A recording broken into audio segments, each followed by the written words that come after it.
You R so bad. তুমি কারোর ফিলিংসই বুঝো না। তুমিও তো বুঝোনি স্কুল লাইফ থেকে কতটা ভালোবাসতাম তোমাকে।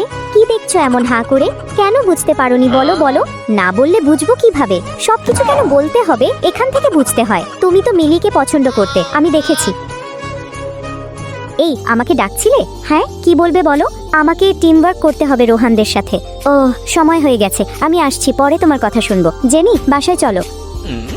মাথা ব্যথা করছে কেন? আমার ফিলিংস কেন বুঝো না? কেন বুঝো না বলো? কালকে রাতে আমি এসব বলেছি আজকে? এই নিন, সব ফাইল চেক করেছি, একটু ভুল ছিলে ঠিক করে দিয়েছি। ভুলে গেছো?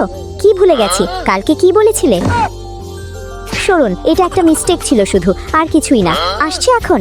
আমি দেখি নাই ও মিলির সাথে ও কত ক্লোজ। আবার ব্রেকআপ হয়েছে। এবার তো সহজ সরল দেখে প্রেম করেছিলাম। তাও বস মিটিং এর আমি পড়ে আসছি, দাঁড়াও, আসো এদিকে। হ্যালো, কি বলবে বলো? ওকে বসিয়ে রেখে আমাকে প্রায়োরিটি দিচ্ছে। বলছিলাম মিটিং এ আপনি যাবেন নাকি? কখন? আজকে সন্ধ্যায়। মিলি এখন যাও, পরে তোমার সাথে কথা বলবো। আমাকে আরো একজন খুঁজে দিও। আরো একজন মানে? ওর কটা লাগে? মিটিংটা অনেক ইম্পর্টেন্ট, তুমি যাও। ওকে। কি হলো, স্টার্ট দিচ্ছ না কেন? কিছু খুঁজছো?